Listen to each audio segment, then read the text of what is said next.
Why are daddy issues mocked or fetishized when they're a byword for absent, neglectful, or dysfunctional parenting? Why the girls on porn?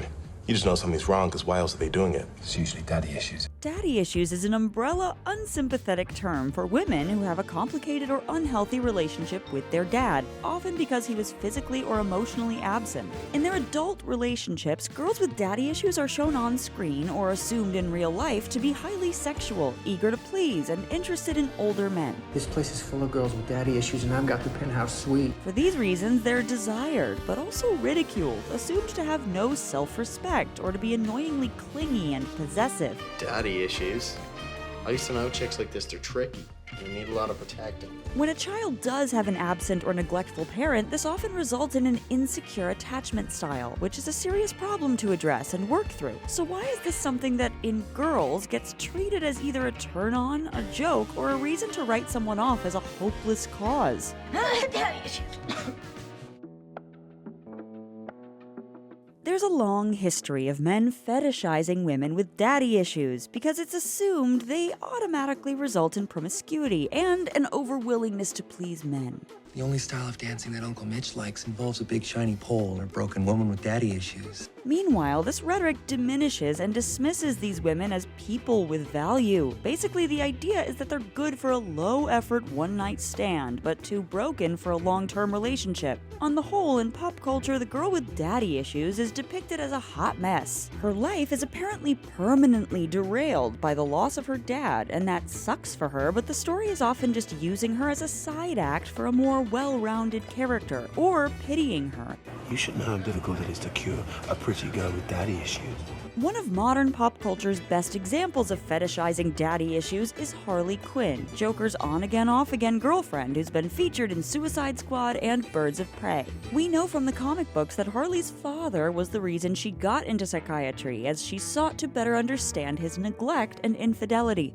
As she begins her relationship with Joker, she turns this highly dysfunctional male into her new dad figure. Oh, kinda daddy. Suicide Squad's marketing popularized images of Harley in her daddy's little monster crop top, pushing this as a male fantasy. It's not just the fact that she's played by extremely beautiful Margot Robbie, but also precisely her wild volatility and unpredictability that is seen as desirable, as it's code for sexually adventurous or experimental.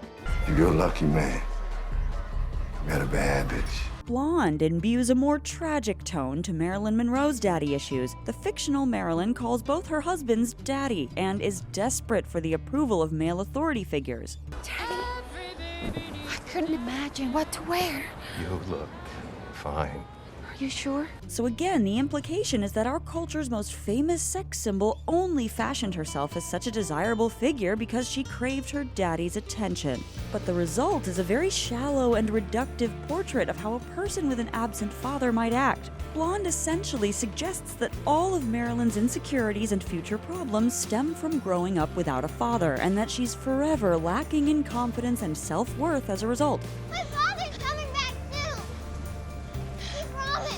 It portrays her almost as a baby in an adult's body, someone who remained forever infantilized because the lack of a father fundamentally arrested her development. Ultimately, this common pop culture understanding of the girl with daddy issues is highly one-dimensional and pretty insulting. Euphoria does a better job than most of exploring why and how our culture mistreats girls who show signs of problems with their dad. Cassie, who has textbook daddy issues due to her father's abandonment, embodies the hot mess archetype in the eyes of her peers. The guys in her school see her as hypersexualized and pursue sex with her, only to slut-shame her if she agrees. Her boyfriends push her into taking nudes or going on camera, but it's Cassie who gets the bad reputation as a result. Like a Cassie's on the slut page? Wow. Yo, we gotta see this. Yo, what are you? All this gets in the way of relationships with guys who do respect her. In the first season, her serious boyfriend McKay defends Cassie against the critiques because he cares about her. But she's subject to some much worse character assassination that even McKay sometimes succumbs to seeing her in that light and treats her badly. Why you gotta make everything so sexual? What? So in Cassie, we see both sides of this coin clearly, how she's fetishized as one of the most popular girls in school, but also demonized and publicly shamed as a notorious figure among her peers. Research has shown how attachment patterns developed in childhood can persist throughout our lives, and neglectful or dysfunctional parenting can often produce an insecure attachment style in the child. Daddy issues specifically are linked to one of 3 types of insecure attachment: anxious preoccupied, dismissive avoidant, or fearful avoidant. Cassie in Euphoria embodies the anxious attachment style, defined by a desire for intimacy mixed with a profound fear of rejection and low self-esteem. The show dissects how the root of Cassie's issues is being let down by her father. We used to visit them on weekends. He said he was coming. And then sometimes more than a month would go by. At first, he's very loving and encouraging toward her, but as his own addiction and financial issues overwhelm him, he begins to neglect her, just as she's entering her tumultuous adolescent years. On top of that, when Cassie goes through puberty, the other older men in her life start lusting after her. So again, she's let down by people who should be taking care of her, while confusingly getting a sudden influx of attention for her body. You really filled up. Sassy Cassie. Come here. Cassie's anxious, preoccupied attachment style comes out in her fearful, overeager approach to romantic relationships. She fell in love with every guy she ever dated. She didn't like to be alone. She gives too much of herself to the men she dates and ignores when they don't have her best interests at heart, so it becomes a self-fulfilling cycle that her relationships don't work out and confirm her worst fears that she'll inevitably be abandoned. She responds by being even more acquiescent to please her boyfriends, but then people don't respect her because it seems like she doesn't respect herself. She almost always said yes, even though it didn't always make her feel good. And she knew that most guys, after she broke up with them, would always share those photos or videos. This culminates in her cringeworthy Season 2 behavior as she tries to win her best friend Maddie's ex, Nate. The worse he treats her, the more lengths she goes to get his attention, adopting an obsessive beauty routine, overtly copying Maddie's looks just to catch his eye, and offering to let him completely control her clothes and behavior. Aren't you afraid people are gonna look down on you? At least I'm loved. In Cassie and other extreme examples, there's a sad irony that in giving themselves away, they're making it impossible for someone to love them as they truly are. Moreover, they're missing the fundamental truth that there's nothing we can do to make someone love us, just as there's nothing Cassie or the others could have done to make their dad stay or be more attentive. But it's this emotional fallacy, a subconscious belief that their dad wasn't there because they did something wrong or there was something wrong with them, that drives the dysfunctional adult relationships. On the other end of the spectrum, the neglectful father can also cause an avoidant attachment style. You were going to cut me out? Well, kinda. Instead of manifesting as clinginess, a once neglected child might act dismissive and emotionless to prevent getting hurt again. This is epitomized in the aloofness of Margot Tenenbaum, who was not only abandoned by her biological father, but also emotionally hurt by her distant adopted father. As an adult, Margot's behavior is defined by secrecy. None of the Tenenbaums knew she was a smoker, which she had been since the age of 12. She's emotionally distant from her husband and resists being vulnerable with the person she loves most, her stepbrother, Richie. Tragically, even when adult partners are supportive or trustworthy, a person with daddy issues who's developed an insecure attachment style may struggle to accept a devoted partner or actively seek out partners who treat her badly. You can't keep trying to rescue me all the time. They was trying to grab you. A lot of people try to grab me.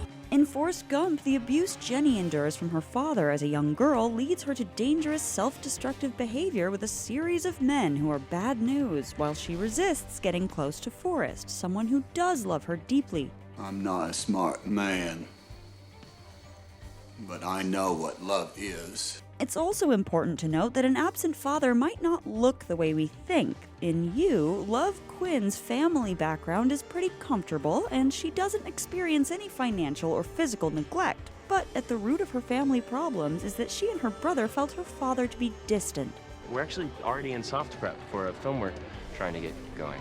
He could pretend to care, like if he wanted to. Look from the female's perspective at how unhealthy behaviors later in life can stem from a dysfunctional early relationship with one's father that haven't been properly examined.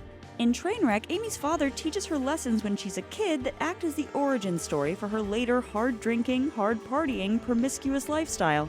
Monogamy isn't realistic. Monogamy isn't realistic. In The Flight Attendant, Cassie's father drinking with her at an inappropriately young age also leads to her adult drinking problem. She may have fond memories of her dad, but it takes looking honestly at what was wrong with his behavior for her to break out of unhealthy cycles. Watching a lot of these stories, it's hard not to wonder, why is it so often assumed that a woman with daddy issues can never overcome this and is basically doomed for life?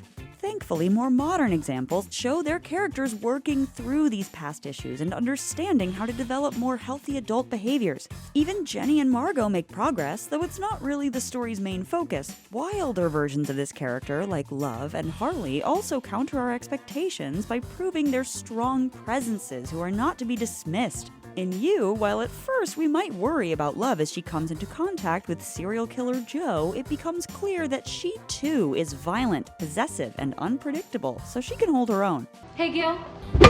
Harley Quinn in Birds of Prey too finally gets a life of her own outside of Joker. Meanwhile, if we look harder, we can also find numerous positive examples in pop culture of women who had absent fathers and aren't defined by this. Is there anything that you need? I don't need anything from you. Some react to an absent father by taking on more traditionally masculine traits in themselves, like fearlessness, courage, and strength. Be brave. Live. Meredith Grey's relationship with her father is almost non-existent, to the point where she effectively denies that he's her father when talking to her half-sister Lexi. We do not have the same dad. My dad disappeared when I was 5 years old, and I never saw him again. Does that sound like the daddy you grew up with? But she has channeled this lack of parent into becoming fiercely independent and single-minded in pursuit of her goals. We can even see a similar theme across a number of Disney films, which often star heroines who lack fathers, or both parents, and have to fill the void themselves. Do you have daddy issues? I don't even have a mom. Neither do we! Rapunzel has no father figure and an evil false mother one, but she's daring and takes risks in pursuit of the truth about the floating lights that appear on her birthday. Princess Tiana is also fatherless, but is hardworking and career-focused. Even Cinderella, whose father remarried after her mother's death and hasn't defended her against an abusive stepmother, finds tenacity, strength of will, and a clear sense of her values within herself. Kindness is free. Love is free. So, in the absence of an ideal father, or sometimes of either parent, these heroic role models can create an imaginary version of that figure, attempt to embody it, and parent themselves. Attachment patterns are born out of relationships with either parent, not just fathers. They can also be influenced by relationships with siblings, teachers, and anyone in a caregiving position, because effectively they're about trust. You and your father are obsessed with each other. You're diagnosing me with daddy issues? To reduce this complexity down to a reductive, highly gendered concept like daddy issues removes all the nuance. When we look closer, we see characters who don't need mockery, but support, and some who have developed impressive resilience and ways to cope. We can all look deeper at how to address our deeper attachment issues, and no matter how many times we get it wrong, there's always an opportunity to reflect and change the pattern. I keep making mistakes and not learning from them.